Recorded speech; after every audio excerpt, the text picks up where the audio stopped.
ಮುಂದೆ ಜೋಗ್ ಜಂಕ್ಷನ್ನಾಗ ಸ್ವಾಗತ ಗೆಳೆಯರ. ನೋಡ್ರಿ, ನೀವು ಎಲ್ಲಿ ಹೋಗಿಲ್ಲ, ನನಗೆ ಭಾಳ ಆನಂದ ಆಗ್ಯದ. ಮಸ್ತ್ ಮನುಷ್ಯ ಬರೋ ಟೈಮಿಗೆ ಕರೆಕ್ಟ್ ನೀವು ಇದ್ದೀರಿ. ಮಸ್ತ್ ಮನುಷ್ಯ ಬರ್ಲಿಕ್ಕತ್ತಾರ ರಾಮನಗರದಿಂದ ರೋಟ್ರಿ ವೆಂಕಟೇಶ್. ರೋಟ್ರಿ ಒಳಗೆ ಕೆಲಸ ಮಾಡ್ಕೋತ ಇವರು ಪ್ರತಿ ವಾರ ಅಲ್ಲಿ ಲಾಸ್ಟ್ ಲಾಫ್ನ್ಯಾಗ ಜೋಕ್ ಹೇಳೋ ಜವಾಬ್ದಾರಿ ತೊಗೊಂಡಾರ. ಇವತ್ತು ನಮ್ಮಿದ್ರಿಗೆ ಬರ್ಲಿಕ್ಕತ್ತಾರ ನಿಮ್ಮನ್ನು ನಗಿಸ್ಲಿಕ್ಕೆ. ಬರ್ರಿ ವೆಂಕಟೇಶ್, ಪ್ಲೀಸ್ ಕಮ್.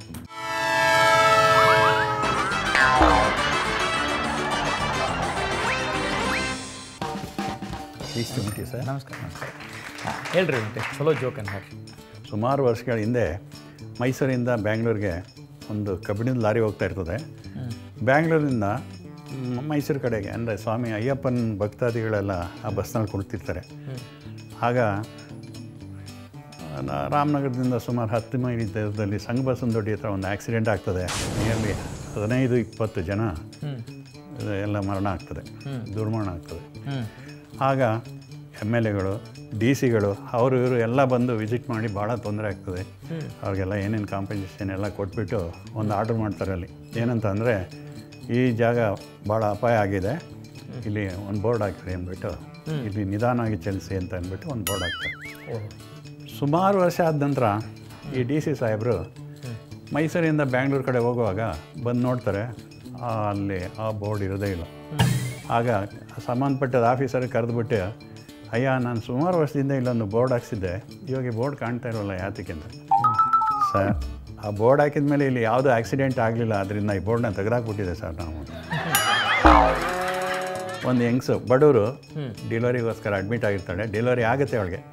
ಡೆಲಿವರಿ ಆದಟ್ಟಿಗೆ ಹಾಸ್ಪಿಟ್ಲಲ್ಲಿರೋರ್ಗಂತೂ ತುಂಬ ಗಾಬರಿ ಆಗ್ಬಿಡ್ತದೆ. ಗಾಬರಿ ಆದ ತಕ್ಷಣ ನರ್ಸು ಹೋಗಿ ಡಾಕ್ಟ್ರ್ ಕರೀತಾಳೆ. ಡಾಕ್ಟ್ರ್ ಬಂದು ನೋಡ್ತಾನೆ, ಏನಪ್ಪ ಇದು, ನಮ್ಮ ಹಾಸ್ಪಿಟ್ಲ್ ಹಿಸ್ಟ್ರಿಲೇ ಈ ಥರ ಆಗಿಲ್ವಲ್ಲ, ಏನು ಇದಕ್ಕೆ ಮಾಡೋದು ಅಂತ. ಆಗ ದೊಡ್ಡ ಸಾಹೇಬ್ರಿಗೆಲ್ಲ ಕರೆದು ಅವ್ನು ಕೇಳ್ತಾನೆ, ನೀವು ಈ ಗಂಡ ಹೆಂಡ್ತಿರೋದು ಹಿಸ್ಟ್ರಿ ತೆಗೆದು ನೋಡಿ ಫಸ್ಟ್ ಏನಾಗಿದೆ ಅಂತ ಅಂದ್ಬಿಟ್ಟು. ಆವಾಗ ಹೆಂಗ್ಸನ ಗಂಡನ ಹತ್ರ ಹೋಗಿ, ನೀನು ಏನೇ ಆ ಕೆಲಸ ಮಾಡೋದು, ನಿಮ್ಮದೆಲ್ಲ ಅಂತ ಕೇಳುವಾಗ, ಸ್ವಾಮಿ, ನಾವು ಬಡವರು ರಸ್ತೆ ಮೇಲೆ ಡೋಲ್ ಹೊಡ್ಕೊಂಡು ಕೋತಿ ಆಡಿಸ್ಕೊಂಡಿದ್ದೀವಿ ನಾವು, ಅದೇ ನಮ್ಮ ಕೆಲಸ ಅಂತ ಹೇಳ್ತಾನೆ. ಮತ್ತು ಆ ರೀತಿ ಏನಂತೆ, ಅದಕ್ಕೋಸ್ಕರನೇ ಇದಾಗಿದ್ದು ಅಂತ. ಅದು ಏನಾಗಿದೆ ಅಂದರೆ, ಒಳಗೆ ಹೋಗುವಾಗ ಮಗು ಡೆಲಿವರಿ ಆದ ತಕ್ಷಣ ಚೆಂಗಂತ ಹಾರಿ ಫ್ಯಾನ್ ಮೇಲೆ ಹೋಗಿ ಕುಂತ್ಬಿಟ್ಟಿದೆ. ಶಾಲೆ ನಡೀತಾ ಇರ್ತದೆ. ರಾಮು 5 ನಿಮಿಷ ನಿಧಾನವಾಗಿ ಶಾಲೆಗೆ ಬರ್ತಾನೆ. ಮಾಸ್ಟ್ರಿಗೆ ಕೇಳ್ತಾರೆ, ಯಾಕಪ್ಪ 5 ನಿಮಿಷ ಅಂತ. ಅಳ್ತಾ ಬಂದು ಹೇಳ್ತಾನೆ, ನಾನು ನೋಡಿ ಮಾಸ್ಟ್ರೇ, ನಂದು ₹1 ಬಿದ್ದೋಗ್ತು ಅಂತ ಅಂದ್ಬಿಟ್ಟು. ಹಾಗೆಲ್ಲ ಲೇಟಾಗಿ ಬರಬಾರ್ದು, ಕುಂತ್ಕೊ ಹೋಗಂತ ಹೇಳ್ತಾನೆ. ಇದಾಗ 5 ನಿಮಿಷಕ್ಕೆ ರಾಜು ಬರ್ತಾನೆ. ರಾಜು ಬಂದಾಗ, ಯಾಕಯ್ಯ ನೀ ಲೇಟಾಗಿ ಬಂದೆ ಅಂತ. ಸರ್, ಅವನದು ₹1 ಮೇಲೆ ನಾನು ಕಾಲಿಟ್ಕೊಂಡು ನಿಂತಿದ್ದೆ, ಅವನು ಹೋದ್ಮೇಲೆ ಅದನ್ನು ತಗೊಂಡ್ಬಂದೆ ಅಂತ ಹೇಳ್ತಾನೆ.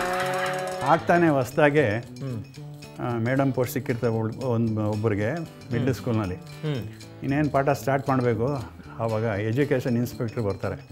ಬಂದು ಅವ್ರು ಹೋಗಿ ಆರಾಮಾಗಿ ಕಡೆಯಲ್ಲಿ ಕುಂತ್ಕೊಂಡು, ನೋಡೋಣ ಇವಾಗ ಹುಡುಗರು ಯಾವ ರೀತಿ ಆನ್ಸರ್ ಮಾಡ್ತಾರೆ, ಮೇಡಮ್ ಯಾವ ರೀತಿ ಪ್ರಶ್ನೆಗಳು ಕೇಳ್ತಾರೆ ಮಕ್ಕಳಿಗೆ ಅಂತ ವಾಚ್ ಮಾಡ್ತಾ ಕುಂತಿರ್ತಾರೆ. ಆವತ್ತು ವ್ಯಾಕರಣದ ಕ್ಲಾಸ್ ನಡೀತದೆ. ವ್ಯಾಕರಣ ಕ್ಲಾಸ್ ನಡೆಯುವಾಗ ಆ ಮೇಡಮ್ ಆ ಒಬ್ಬ ಹುಡುಗನ ಕೇಳ್ತಾಳೆ, ಏನಪ್ಪ ಕಾಲುಗಳಲ್ಲಿ ಎಷ್ಟು ವಿಧ ಅಂತ ಕೇಳ್ತಾಳೆ. ಆ ಹುಡುಗ 3 ವಿಧ ಅಂತ. ಗುಡ್ ಅಂತ. ಯಾವುದು ಅಂತ ಹೇಳ್ತಾರೆ. ಭೂತಕಾಲ, ವರ್ತಮಾನ ಕಾಲ, ಭವಿಷ್ಯ ಕಾಲ ಅಂತಾನೆ. ವೆರಿ ಗುಡ್ ಅಂತ. ಒಂದು ಉದಾಹರಣೆ ಕೊಡಪ್ಪ ಅಂತ ಹೇಳ್ತಾಳೆ. ನಾನು ನಿಮ್ಮನ್ನು ಮೊದಲಿನಿಂದ ಪ್ರೀತಿಸ್ತಾ ಇದ್ದೀನಿ, ಅದು ಭೂತಕಾಲ. ನಾನು ಈಗಲೂ ನಿಮ್ಮನ್ನು ಪ್ರೀತಿಸ್ತಾ ಇದ್ದೀನಿ, ಅದು ವರ್ತಮಾನ ಕಾಲ. ನಾನು ಮುಂದೆಯೂ ನಿಮ್ಮನ್ನು ಪ್ರೀತಿಸ್ತೀನಿ, ಅದು ಭವಿಷ್ಯಕಾಲ. ಥ್ಯಾಂಕ್ ಯು ಸಾಹೇಬ್ರ. ಮತ್ತೆ ಬರ್ತೀರಿ ಇಂಥ ಜೋಕ್ಗಳನ್ನು. ಗೆಳೆಯರನ್ನು ನೋಡಿದರೆ ಮಸ್ತ್ ಮನುಷ್ಯ ಬಂದು ನಮ್ಗೆ ಮಸ್ತ್ ಜೋಕ್ ಹೇಳಿದರು. ಇಂಥ ಮಸ್ತ್ ಮನುಷ್ಯ ನಿಮ್ಮೂರಾಗಿದ್ದರೆ ನಮ್ಮ ಕಡೆ ಕಳಿಸ್ರಿ.